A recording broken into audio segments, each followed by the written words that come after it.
Hello friends, welcome to our YouTube channel New Address Senior Secondary School. I am Kiran, 12th class student and आज हम पढ़ेंगे class 7th का chapter number 1 nutrition in plants. हम इस chapter में पढ़ेंगे कि प्लांट्स में न्यूट्रिशन कैसे होता है। न्यूट्रिशन यानी पोषण यानी एक ऐसा प्रोसेस जिसके द्वारा ऑर्गेनिज्म अपने फूड को अपनी बॉडी के अंदर लेता है और उसको यूज़ करता है। अब हम बात करते हैं कि प्लांट्स को और एनिमल्स को फूड की ज़रूरत क्यों होती है। तो हम सब ये तो जानते ही हैं कि सभी ऑर्गेनिजम्स को ज़िंदा रहने के लिए, अपनी एनर्जी के लिए या फिर कोई भी बॉडी एक्टिविटी या फिर कोई भी अदर फंक्शन है उसको करने के लिए एनर्जी की रिक्वायरमेंट होती है। तो वो एनर्जी हमें फूड से मिलती है। तो उसी एनर्जी को प्राप्त करने के लिए जो एनिमल्स या फिर प्लांट फूड को अपनी बॉडी के अंदर लेते हैं और उसका यूज़ करते हैं, तो उसी प्रोसेस को हम बोलते हैं न्यूट्रिशन। और जो कुछ भी हमने खाया है, अपनी बॉडी के अंदर जो भी कुछ लिया है, जो फूड लिया है, उसको हम बोलते हैं न्यूट्रिएंट्स। अब हम करते हैं अपने लेसन को start. Introduction. Organisms need food to stay alive. और जितने भी ऑर्गेनिजम्स हैं उनको जिंदा रहने के लिए फूड की रिक्वायरमेंट होती है। Plants and animals also need food. जितने भी प्लांट्स और एनिमल्स हैं, यहाँ तक कि एनिमल्स को तो होती है और जितने भी प्लांट्स हैं उनको भी फूड की रिक्वायरमेंट होती है। Food helps the living organism to grow. Food living organism को ग्रो करने में हेल्प करता है, यानी जो उसका विकास होता है, जो टाइम के अकॉर्डिंग जो ग्रो करता है, तो उसका वो किसके कारण होता है, वो फूड के कारण ही पॉसिबल हो पाता है। Food gives energy to perform various functions and body activities. और जो कुछ भी हम कार्य करते हैं, चाहे वो कुछ भी हो सकता है, उसके लिए हमें एनर्जी की रिक्वायरमेंट होती है। तो वो एनर्जी हमें फूड से मिलती है। इसीलिए भी ऑर्गेनिज्म अपना फूड बॉडी के अंदर लेते हैं। The food that we eat contains some chemical substances called nutrients। और जो फूड हमने खाया है उसमें कुछ केमिकल सब्सटेंसेज होते हैं, उनको न्यूट्रिएंट्स कहते हैं। जैसे कि हम पिछली कक्षा में पढ़ चुके हैं।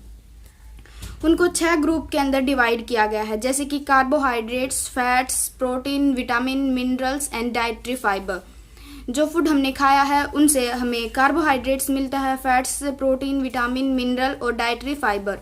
और जो हमारी बॉडी के अंदर कई प्रकार की बीमारियों से रोकथाम करते हैं या फिर कई अदर फंक्शंस करते हैं। Water is also required to stay alive.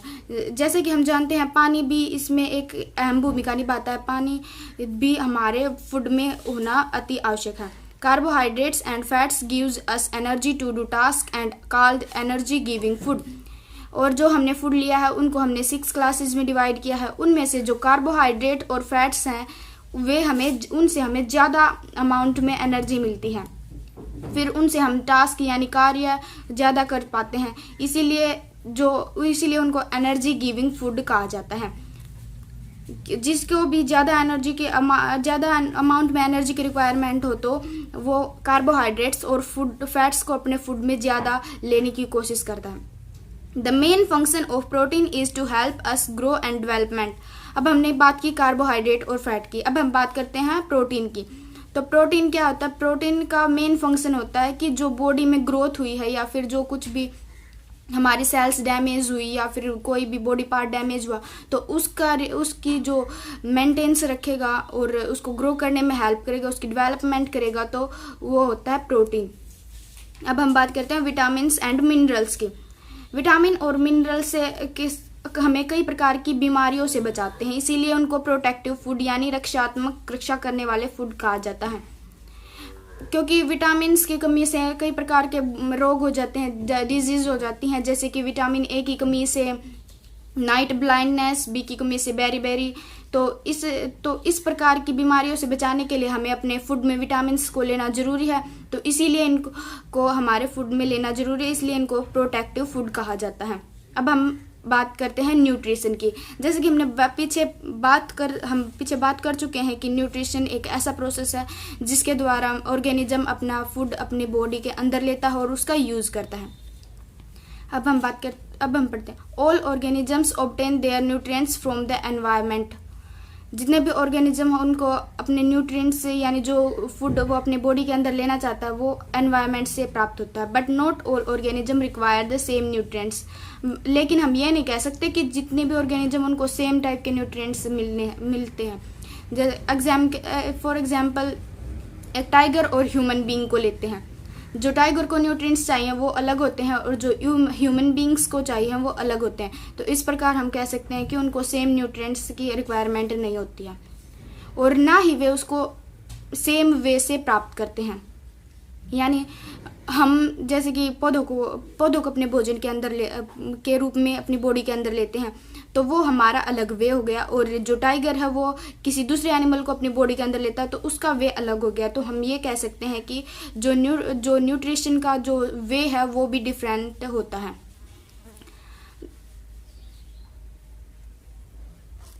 The process of taking food by an organism and its utilization by the body is called nutrition। और जो प्रोसेस है फूड को अपनी बॉडी के अंदर लेने का और उसको यूटिलाइज करने का, उसको हम न्यूट्रिशन बोलते हैं। There are mainly 2 modes of nutrition। यहाँ पर मेनली 2 मोड ऑफ न्यूट्रिशन के 2 टाइप पाए जाते हैं। एक तो ऑटोट्रोपिक और दूसरा हेट्रोट्रोपिक। अगर हम बात करें ऑटोट्रोपिक न्यूट्रिशन की, तो autotrophic nutrition the mode of nutrition in which organisms make their own food from simple और inorganic substances is called autotrophic nutrition. तो ऑटोट्रोपिक न्यूट्रिशन एक ऐसा मोड ऑफ न्यूट्रिशन होता है जिसमें जो ऑर्गेनिज्म अपना फूड बनाता है वो सिंपल इनऑर्गेनिक सब्सटेंसेज से बनाएगा। यानी वे अपने भोजन को खुद बनाते हैं। हम सिंपल लैंग्वेज में कह सकते हैं कि ऑटोट्रोपिक न्यूट्रिशन एक ऐसा न्यूट्रिशन होता है जिसमें कोई भी ऑर्गेनिज्म अपने फूड को अपनी खुद से जनरेट करता है, प्रोड्यूस करता है, तो उसको बोलते हैं ऑटोट्रोपिक न्यूट्रिशन।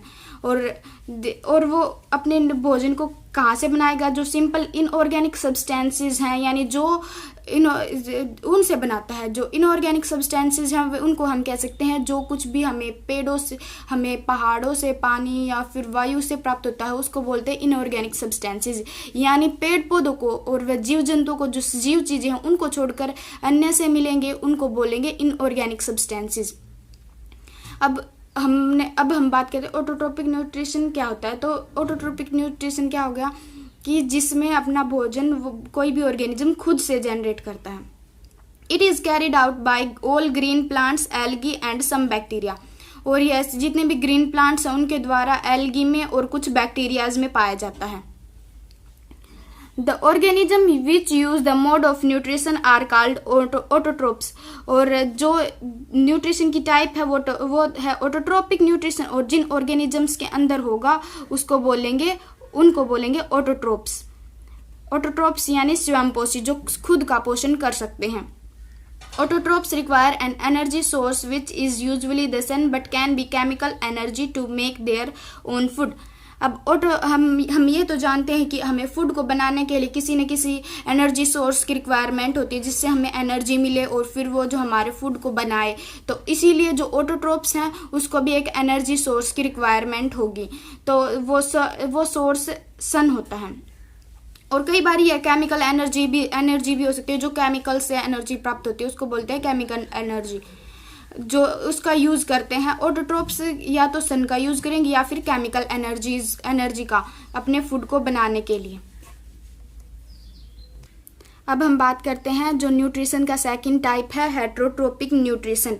अब ऑटोट्रोपिक न्यूट्रिशन को हमने जाना कि जो ऑर्गेनिज्म खुद से अपना भोजन बनाते हैं उसको ऑटोट्रोपिक बोलते हैं। तो हेट्रोट्रोपिक उसका जस्ट ऑपोजिट हो जाएगा, जिसमें ऑर्गेनिज्म अपने फूड के लिए दूसरों के ऊपर डिपेंड करते हैं, उसको बोलते हैं हेट्रोट्रोपिक न्यूट्रिशन।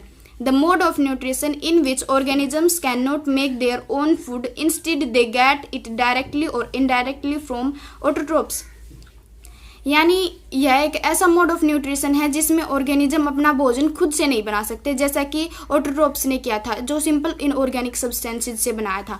वे अपने भोजन के लिए डायरेक्टली या फिर इनडायरेक्टली किसके, यानी ऑटोट्रोप्स हैं उनके ऊपर। ऑटोट्रोप्स में क्या आते हैं? ग्रीन एल्गी, बैक्टीरिया और ग्रीन प्लांट्स। तो उनके ऊपर डिपेंड करते हैं अपने भोजन के लिए, तो उनको बोलते हैं heterotrophic nutrition. The organisms which use this mode of nutrition are called heterotrophs. और जिन ऑर्गेनिजम्स के अंदर जो ये ऐसा न्यूट्रिशन पाया जाता है उनको बोलते हैं हेटेरोट्रोप्स। इसके लिए हम एग्जांपल ले सकते हैं, जितने भी एनिमल्स हैं वे human beings, non green plants यानी जो ग्रीन प्लांट्स नहीं हैं वे हेटेरोट्रोप्स रिक्वायर बोथ इनऑर्गेनिक और organic substances as nutrient sources. और जो हेटेरोट्रोप्स हैं उनको जो इनऑर्गेनिक और ऑर्गेनिक दोनों की रिक्वायरमेंट होती है अपने फूड को जनरेट करने के लिए। जैसे कि ऑटोट्रोप्स को केवल इनऑर्गेनिक सब्सटेंसेस की रिक्वायरमेंट थी, बट इनको इनऑर्गेनिक और ऑर्गेनिक दोनों चाहिए होते हैं अपने भोजन के रूप में। जो ऑर्गेनिक सब्सटेंसेस हम उन सब्सटेंसेस को बोलेंगे जो पेड़ पौधों और जीव जंतुओं से मिलते हैं।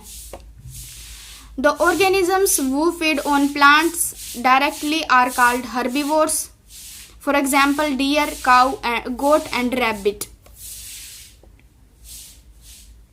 और जो ऑर्गेनिजम्स प्लांट्स पर डायरेक्टली डिपेंड करते हैं अपने भोजन के लिए उनको बोलते हैं हर्बीवोर्स यानी शाकाहारी, जो पेड़ पौधों को अपने भोजन के रूप में लेते हैं, जैसे कि डियर हो गया, काऊ हो गया, गोट हो गया और रैबिट। हेटेरोट्रोपिक न्यूट्रिशन को समझने के लिए हम एक एग्जांपल लेते हैं, जैसे कि टाइगर ने खाया डियर को और डियर ने ग्रास को अपने फूड के रूप में लिया। तो जो प्लांट्स हैं वो उनको हम बोलते हैं ऑटोट्रोप्स यानी जो अपना भोजन खुद से बनाते हैं। और डियर ने प्लांट्स को डायरेक्टली अपने फूड के रूप में यूज़ किया है, तो वो क्या हो गया हेटेरोट्रोप। और जो टाइगर है उसने डियर को अपने भोजन के रूप में लिया है, लेकिन वो प्लांट्स पर इनडायरेक्टली डिपेंड हो गया। अगर ग्रास नहीं होगा तो डियर नहीं होगी और डियर नहीं होगी तो टाइगर को अपना फूड नहीं मिलेगा। तो इस प्रकार हम कह सकते हैं कि जो हेटेरोट्रोप ऑर्गेनिज्म है वो प्लांट्स यानी ऑटोट्रोप्स पर डायरेक्टली, जैसे कि डियर डिपेंड थी, और इनडायरेक्टली जैसे कि टाइगर प्लांट्स पे डिपेंड था, तो होते हैं।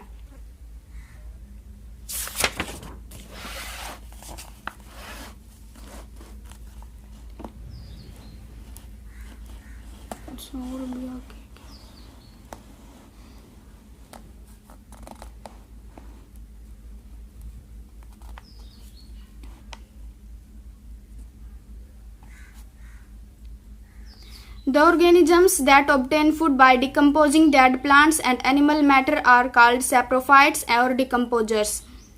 And this mode of heterotropic nutrition is called saprophytic nutrition. और जो अपना भोजन यानी जो ऑर्गेनिजम्स अपना भोजन डिकम्पोजिंग मैटर यानी जो गले सड़े हुए मैटर से प्राप्त करते हैं, इसमें एनिमल्स और प्लांट दोनों आ सकते हैं, तो उनको बोलते हैं सैप्रोफाइट्स और या फिर डिकम्पोजर्स अपघटक, यानी जो गले सड़े प्लांट्स और एनिमल से अपने भोजन को प्राप्त करते हैं। और इस मोड को हम बोलते हैं सैप्रोफिटिक न्यूट्रिशन। ये किस में पाया जाएगा? जो फंगी है, बैक्टीरिया या फिर प्रोटोजोआज हैं, उनमें पाया जाएगा saprophytic.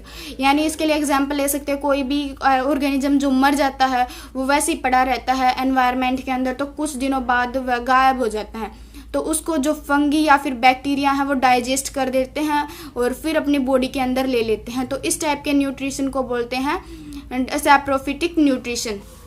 The organisms that feed on the flesh of dead animals are called scavengers, for example vultures and hyena. और जो ऑर्गेनिज्म फूड जो दूसरे ऑर्गेनिज्म है जो डेड एनिमल्स हैं उनके और फ्लैश यानी मीट को खाते हैं, उनको बोलते हैं स्क्वेंजर्स। और इसके लिए हम एग्जांपल ले सकते हैं वल्चर यानी जो गिद्ध जो फॉरेस्ट में जो ऑर्गेनिजम्स मर जाते हैं उनको अपने भोजन के रूप में ले लेता है और ऐसे फॉरेस्ट को भी साफ रखता है। The organisms that draw food from other living organisms called host by living on or inside on their bodies are called parasites. और हम बात करते हैं एक ऐसे ऑर्गेनिजम्स के जो दूसरी बॉडी यानी दूसरे ऑर्गेनिजम्स की बॉडी के ऊपर रहेंगे और उससे अपने भोजन को प्राप्त करते हैं, और जिस बॉडी के ऊपर रहते हैं यानी उसको बोलते हैं हम होस्ट, और उसकी बॉडी को वे हार्म करते हैं। वे उसके लिविंग भी हो सकते हैं और नॉन लिविंग भी उसकी बॉडी के अंदर रहेंगे, उनको बोलते हैं पैरासाइट्स। और इस मोड ऑफ न्यूट्रिशन को बोलेंगे पैरासिटिक न्यूट्रिशन। ये हमें पाया जाएगा, ये किस में पाया जाएगा? मलेरिया पैरासाइट या फिर सेवरल फंगीज में या फिर बैक्टीरियाज में। इसके लिए हम लीचीज का एग्जाम्पल ले सकते हैं, यानी जुए जो दूसरे ऑर्गेनिजम्स में रहते हैं और उससे सक करके ब्लड को अपने अंदर लेते हैं और अपना न्यूट्रिशन प्राप्त करते हैं। अब हम बात करते हैं mode of nutrition in plants, यानी प्लांट्स में किस टाइप का न्यूट्रिशन पाया जाता है। ये तो हमने पीछे पढ़ ही लिया है कि ग्रीन प्लांट्स ऑटोट्रोप्स होते हैं, उनमें जो the process by which they synthesise their food is called photosynthesis. और जिस प्रोसेस के द्वारा वे अपने फूड को बनाते हैं यानी सिंथेसाइज करते हैं उसको बोलते हैं फोटोसिंथेसिस। अब हम बात करते हैं फोटोसिंथेसिस। जैसे कि फोटोसिंथेसिस देखने में एक बड़ा शब्द लग रहा है, लेकिन यह 2 वर्ड से मिलकर बना है, फोटो और सिंथेसिस। फोटो होता है लाइट और सिंथेसिस हमने जैसे कि पढ़ा है बनाना। तो फोटो जो लाइट से अपने भोजन को बनाते हैं उस प्रोसेस को बोलते हैं फोटोसिंथेसिस। अब green plants use this process to make their own food, और यह ग्रीन प्लांट्स के द्वारा यूज किया जाएगा अपने भोजन को बनाने के लिए। Since they do not have to move around to find food, plants stay in one place and can make their food as long as they have 3 things: carbon dioxide, gas, water and sunlight। जितने भी green plants हैं उनको अपने भोजन को बनाने के लिए या अपनी जगह से मूव नहीं करना पड़ता है, जैसे कि अदर ऑर्गेनिजम्स को करना पड़ता है। तो अगर उनको अपने भोजन को बनाने के लिए यानी फूड को जनरेट करने के लिए 3 चीज़ों की आवश्यकता होती है, उसको हम बोलते हैं कार्बन डाइऑक्साइड, वाटर और सनलाइट। अगर ये 3 चीज़ें उनको उपलब्ध हो जाएं या फिर मिल जाएं तो वे अपने फूड को जनरेट कर सकते हैं। अब हम बात करते हैं the leaves have a green pigment called chlorophyll that captures energy of sunlight. और लीव्स हम ये तो जानते हैं कि प्लांट्स की जनरली लीफ ग्रीन दिखाई देती है, तो वे एक ग्रीन पिगमेंट होता है उनके अंदर, इसी के वजह से ग्रीन दिखाई पड़ती है। तो उस पिगमेंट यानी जो रंग है उसको हम बोलते हैं क्लोरोफिल। और उस क्लोरोफिल का फंक्शन होगा कि वो एनर्जी या जो सनलाइट की एनर्जी है उसको कैप्चर करेगा यानी पकड़ लेगा, उसको स्टोर करके रखेगा और फिर उस एनर्जी का यूज अब प्लांट्स अपने भोजन को बनाने के लिए करेंगे। The solar energy changes carbon dioxide and water in sugars. और जो क्लोरोफिल ने जो एनर्जी कैप्चर की है उसको वह एनर्जी कार्बन डाइऑक्साइड को सुगर्स के अंदर चेंज कर देगी, यानी सुगर्स यानी ग्लूकोज के अंदर चेंज कर देती है, जो जो पौधे अपने फूड के रूप में अपने बॉडी के अंदर लेते हैं। Later these sugars are converted into carbohydrates, fats, proteins and we eat them as grains, pulses, fruits and vegetables। और बाद में क्या होगा, जो ये शुगर्स हैं उनको कार्बोहाइड्रेट्स, फैट्स या फिर प्रोटीन में कन्वर्ट कर दिया जाता है, जिनको हम अपने फूड के रूप में लेते हैं। जैसे कि क्रिल्स यानी जो अनाज हैं, पल्सेस दालें हैं, और फ्रूट्स यानी जो फल हैं उनमें चेंज कर दिया जाता है, उनको हम अपने फूड के रूप में लेते हैं। Thus the photosynthesis converts solar energy into food या chemical energy। तो इस प्रकार हम कह सकते हैं कि जो सोलर एनर्जी थी उसको हमने केमिकल एनर्जी यानी जो केमिकल सब्सटेंसेस थे उनके अंदर चेंज कर दिया। The process of photosynthesis can be represented in the form of the following reaction। अब हम बात करते हैं फोटोसिंथेसिस को हम रिप्रेजेंट कैसे करेंगे। तो इस रिएक्शन को हम इस टाइप से भी रिप्रेजेंट कर सकते हैं, जैसे कि प्लांट्स ने कार्बन डाइऑक्साइड और वाटर को लिया और उसको सनलाइट की प्रेजेंस में यानी ग्लूकोज यानी जो शुगर्स हैं उनके अंदर चेंज कर दिया, और इस रिएक्शन के दौरान जो हमें ऑक्सीजन प्राप्त हुई। तो इस प्रकार हम कह सकते हैं कि जब प्लांट्स फोटोसिंथेसिस करते हैं तो कौन सी गैस निकलती है, जो गैस निकलती है वो ऑक्सीजन होती है, और जो यूज की है वो कार्बन डाइऑक्साइड होती है। जैसे कि हमें हमारी फिगर से पता चल रहा है कि जो प्लांट्स की रूट्स थी उन्होंने वाटर को लिया अपनी बॉडी के अंदर, और कार्बन डाइऑक्साइड को एनवायरनमेंट से लिया, जो लीफ हैं उन्होंने और सनलाइट की प्रेजेंस में लिया, और जो रिलीज गैस हुई है वो यानी जो एरो बार की साइड दिखा रही है यानी जो ऑक्सीजन रिलीज हो रही है। The air air contains carbon dioxide, plants get carbon dioxide from air through their leaves. Air के अंदर हम जानते हैं कि कार्बन डाइऑक्साइड 0.3% होती है, तो जो प्लांट्स हैं उनको कार्बन डाइऑक्साइड एयर से ही मिल जाती है और वो डायरेक्टली लीफ के थ्रू मिल जाती है।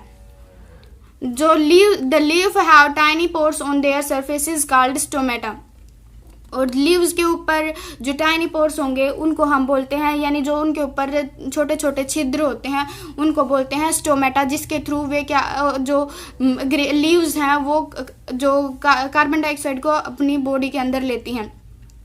Each stomata is surrounded by guard cells which open and close automatically in the presence of light। और जो हर एक स्टोमेटा है उसके आउटर साइड में एक और सेल होगी जिसको हम बोलते हैं गार्ड सेल्स, और जो गार्ड सेल का क्या फंक्शन होगा, वे अपने आप ही ओपन और क्लोज हो जाती हैं। वो किसके अकॉर्डिंग होती हैं, जो लाइट की प्रेजेंस होती है उसके अकॉर्डिंग वे बंद या फिर खुलती रहती हैं।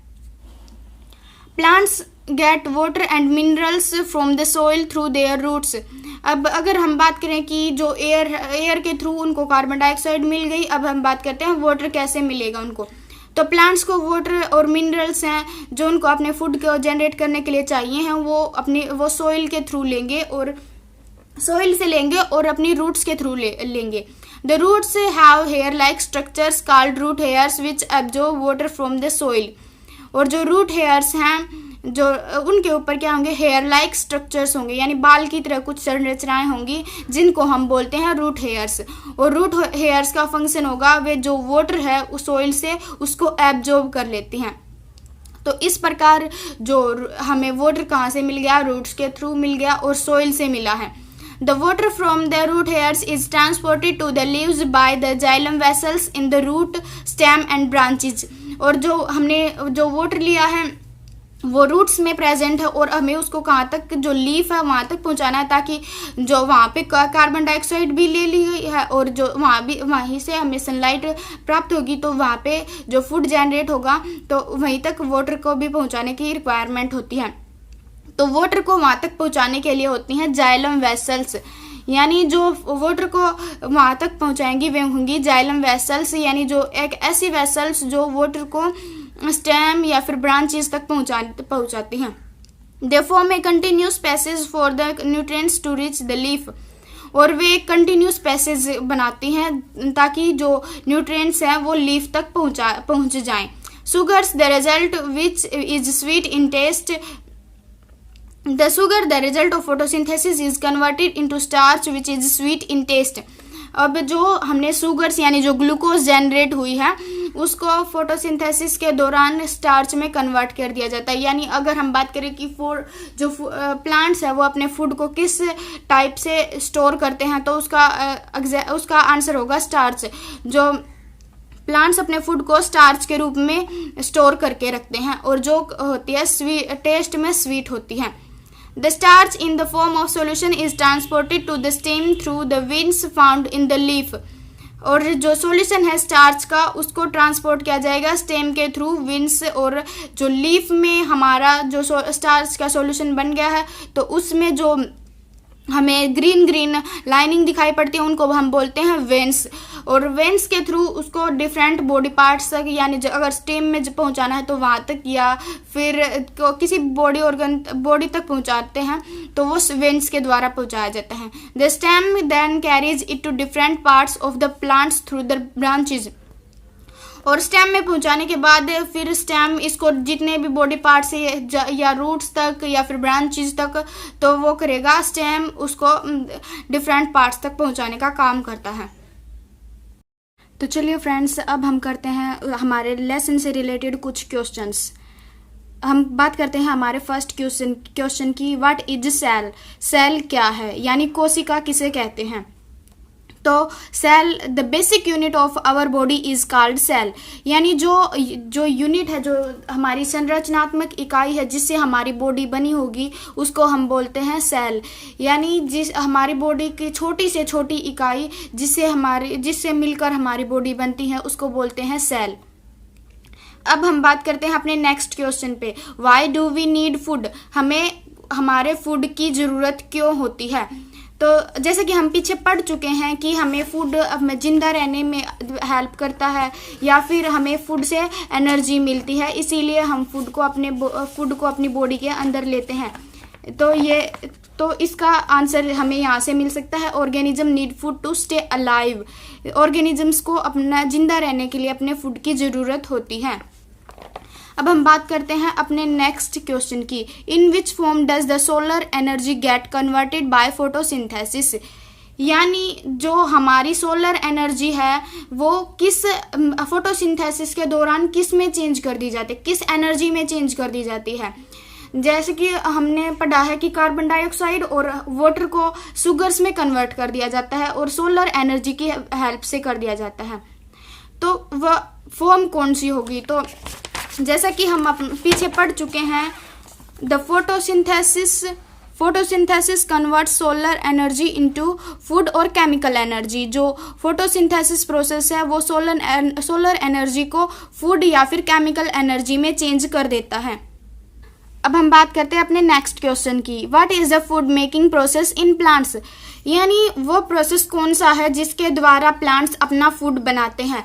तो उस प्रोसेस को हम बोलते हैं फोटोसिंथेसिस, यानी प्रकाश संश्लेषण। जो लाइट की सहायता से हम जो प्लांट्स से फूड बनाते हैं उस प्रोसेस को बोलते हैं फोटोसिंथेसिस। अब name the structure through which carbon dioxide enters the leaf. अब हमें एक ऐसे स्ट्रक्चर का नाम बताना है जो लीफ के अंदर प्रेजेंट होता है और उसके थ्रू कार्बन डाइऑक्साइड लीफ के अंदर एंटर करती है। तो हमने यह पीछे पढ़ चुके हैं कि जो लीफ के अंदर टाइनी पोर्स होते हैं, यानी जो टाइनी पोर्स होंगे उनको जो सरफेस के ऊपर, उनको हम बोलते हैं स्टोमेटा, जिससे क्या होते हैं जो कार्बन डाइऑक्साइड लीफ के अंदर एंटर करती है। Which gives more energy, fat और कार्बोहाइड्रेट। अब हमें बात करनी है कि हमें एनर्जी सबसे ज़्यादा किससे मिलती है। हमने पीछे पढ़ा था कि फैट्स और कार्बोहाइड्रेट्स दोनों से हमें ज़्यादा एनर्जी मिलती है, तो इसीलिए एनर्जी गिविंग फूड बोला था हमने इनको। अब हम इन दोनों का कंपैरिजन करना है, तो इन दोनों में से हमें मिलेगी कार्बोहाइड्रेट से ज़्यादा energy. Which nutrients helps us to grow. अब हम बात करें एक ऐसे न्यूट्रिएंट की जो हमारी ग्रो करने में हेल्प करते हैं, यानी डेवलपमेंट में हेल्प करेगा। तो ऐसा न्यूट्रिशन कौन सा था? तो ऐसा न्यूट्रिशन था protein. The main function of protein is to help us grow and development. जो प्रोटीन का मेन फंक्शन था वो था ग्रो और डेवलपमेंट में हेल्प करना। अब what are the animals called that directly depend on plants for their food। यानी ऐसे ऑर्गेनिजम्स जो अपने फूड के लिए डायरेक्टली डिपेंड करेंगे प्लांट्स के ऊपर, यानी जो प्लांट्स को डायरेक्टली अपने भोजन के रूप में लेंगे। यानी जैसे जो हमने एग्जाम्पल से समझा था, यानी जो डियर है वो डायरेक्टली प्लांट को खा लेती है, तो ऐसे ऑर्गेनिजम्स को हम क्या बोलते हैं? तो ऐसे ऑर्गेनिजम्स को हम बोलते हैं हर्बीवोर्स। यानी जो प्लांट को अपने फूड के रूप में लेते हैं, तो डायरेक्टली लेते हैं, उनको हम बोलते हैं हर्बीवोर्स। अब हम बात करते हैं which process helps the plant to draw water. अब ये क्वेश्चन नहीं है, वह डू। अब हम आते हैं शॉर्ट आंसर टाइप क्वेश्चंस पे। Distinguish between autotrophs and heterotrophs. अब हमें बताना है कि जो ऑटोट्रोप और हेटरोट्रोप ऑर्गेनिजम्स किन्हें कहा जाता है। हमने इसके बारे में पीछे पढ़ लिया है, तो अब हमें इनके बीच में डिफरेंस को बता। तो अब हम बात करते हैं ऑटोट्रोप और हेटरोट्रोप में डिफरेंसेस की। The organisms which make their own food. यानी जो वे ऑर्गेनिज्म जो अपने फूड को खुद से बनाते हैं उनको बोलते हैं ऑटोट्रोप्स। और जो the organisms which depend on autotrophs for their food, वे जो ऑर्गेनिज्म अपने फूड के लिए ऑटोट्रोप्स के ऊपर डिपेंड करते हैं उनको बोलते हैं हेटरोट्रोप। और क्यों डिपेंड करते हैं? They can not make it themselves, क्योंकि वे अपने फूड को खुद से नहीं बना सकते हैं। अब autotrophs they make it from inorganic substances. जैसे कि हमने पीछे पढ़ा था कि वे अपने फूड को इनऑर्गेनिक सब्सटेंसेस से बना सकते हैं, और जो हेटरोट्रोप्स हैं वो ऑर्गेनिक और इनऑर्गेनिक दोनों को अपने फूड के रूप में लेते हैं। इसके एग्जाम्पल हैं जो ग्रीन प्लांट्स हैं वे, और जो कुछ बैक्टीरिया। अब हेटरोट्रोप्स होंगे जो एनिमल होंगे, और जो नॉन ग्रीन प्लांट्स हैं वे। अब हम करते हैं next question, what are the main nutrients in the food. जो फूड के अंदर जो मेन न्यूट्रिएंट्स होते हैं वे कौन कौन से होते हैं। तो हमने बात की थी जो 6 क्लासेस में डिवाइड किया गया, जैसे कार्बोहाइड्रेट्स, फैट्स, विटामिन्स, मिनरल्स, तो उनको हम बोलते हैं हमारे फूड के nutrients. What role do water and carbon dioxide play in the process of photosynthesis। हमें ये जानना है कि जो वाटर और कार्बन डाइऑक्साइड अब फोटोसिंथेसिस प्रोसेस में क्या रोल प्ले करते हैं, यानी क्या भूमिका निभाते हैं। तो इसके लिए हम देखते हैं, the solar energy changes carbon dioxide and water in sugars, later these sugars are converted into carbohydrates, fat and protein. जो कार्बन डाइऑक्साइड और वाटर है उनको शुगर्स में कन्वर्ट किया जाता है और फिर उनको शुगर्स में चेंज करने के बाद वो शुगर भी कई फॉर्म्स में चेंज कर दी जाती है और फिर प्लांट्स उनको अपने फूड के रूप में लेते हैं। तो अब हम ये कह सकते हैं कि इसको हम जो कार्बन डाइऑक्साइड और वाटर की रोल कह सकते हैं जो वह फोटोसिंथेसिस में प्ले करते हैं।